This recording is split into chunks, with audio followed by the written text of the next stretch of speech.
عمومی طور پہ لوگوں سے لوگ ہنس ہنس کے بات کر رہے ہوتے ہیں، گھر میں ان کا رویہ کچھ اور ہوتا ہے۔ کسی شخص کی سیرت کو پہچاننے کا بہترین ضابطہ کیا ہے، یہ دیکھا جائے کہ وہ اپنی بیوی کے ساتھ کیسا ہے، اور یہ ضابطہ خود میرے حضور نے دیا۔ تم میں سے سب سے بہتر وہ ہے جو اپنے اہل خانہ کے ساتھ بہتر ہے، اور میں تم میں سب سے زیادہ اپنے اہل خانہ کے ساتھ بہتر ہوں۔ جب حضور کا وصال ہوتا ہے تو 9 ازواج حضور کے نکاح میں تھی، کسی ایک کو بھی میرے حضور پہ شکایت نہیں تھی۔ یہ حضور کا انصاف، ان کو وقت دینا، ان کے لیے حضور علیہ الصلوۃ والسلام کا ایثار اور ان کے لیے حضور کی محبتیں۔ حضرت خدیجہ الکبریٰ رضی اللہ تعالی عنہا کا ذکر کرتے ہیں ان کے وصال کے بعد تو حضور کی آنکھیں چھلک پڑتی ہیں، اور جانور ذبح کرتے ہیں اور گوشت کے ٹکڑے ان کے سہیلیوں کے گھروں بھیجتے ہیں۔ حضرت عائشہ رضی اللہ تعالیٰ عنہ فرماتی ہیں میرا ان سے جو رشتہ تھا تو مجھ سے نہ رہا گیا، میں نے ایک دن کہہ دیا حضور آپ اس بوڑھی عورت کا ذکر نہیں چھوڑتے، بڑھاپے کی وجہ سے جس کے ہونٹوں کے گوشے بھی رنگ بدل گئے تھے۔ تو حضور علیہ السلام کے چہرے پہ جلال آیا، فرمایا عائشہ تم مجھے خدیجہ کے بارے تکلیف نہ دو، جب پورے مکے نے میرا انکار کیا تھا اس نے میرا اقرار کیا تھا، میں اس کا ذکر کیسے چھوڑ سکتا ہوں۔ اور حضرت عائشہ رضی اللہ تعالی عنہا فرماتی ہیں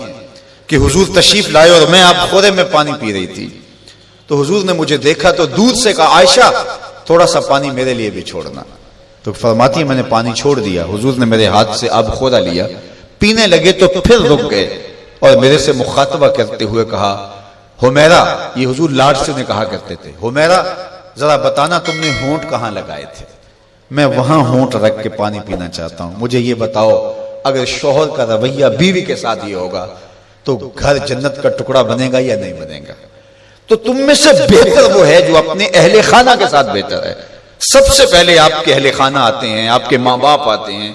آپ کے بہن بھائی آتے ہیں، پھر کلاس فیلوز آتے ہیں، اساتذہ آتے ہیں، یہاں سے ہمارا رویہ خوبصورت ہونا شروع ہو۔ ہم نے دیکھا ہے کہ لوگوں کے ساتھ بڑے اچھے رویے، ماں باپ کے گستاخ ہوتے ہیں، ماں باپ کے بے ادب ہوتے ہیں، دکان پہ گاہک سے ہنس ہنس کے بات کر رہے ہوتے ہیں، لیکن بہن بھائیوں کے ساتھ رویہ تلخ ہوتا ہے، بیوی کے سامنے جا کے فرعون بن جاتے ہیں، ماں باپ کے سامنے جو ہے ان کے رویے کی تلخی ہوتی ہے۔ سارا دن جی ہمارا پیشہ ایسا ہے لوگوں سے ہنس ہنس کے بات کرنی ہے، لیکن جن سے آپ ہنس کے بولیں گے ماں کے کلیجے میں ٹھنڈ پڑ جائے گی اور باپ نہال ہو جائے گا، اس کے سارے دن کی تھکن اتر جائے گی، اس سے ہنس کے نہیں بولتے ہم سارا دن کے تھکے ہوئے آئے ہیں،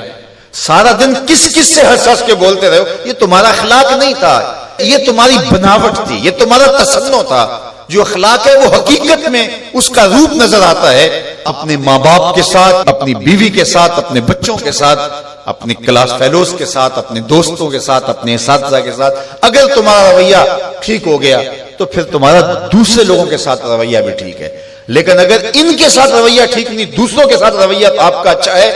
تو پھر وہ آپ مکر کر رہے ہیں، آپ یہ بھی کوئی کاروبار کر رہے ہیں، یہ آپ کے اخلاق کا عکس نہیں ہے، یہ آپ کی ضرورت کا رنگ ہے جو لوگوں کو نظر آ رہا ہے، یہ آپ کا کاروباری انداز ہے، آپ کی مسکراہٹ آپ کا کاروبار ہے، آپ کے اخلاق کا عکس نہیں ہے۔ اگر اخلاق کا عکس ہوتا تو ماں کو بھی ہنس کے ملتے کہ حضور کمزوروں کا بوجھ اٹھایا کرتے تھے، تو آج بیٹی اگر ماں کا بوجھ نہیں اٹھاتی، بیٹا باپ کا بوجھ نہیں اٹھاتا تو اس نے کسی اور کمزور کا بوجھ کیسے اٹھانا ہے؟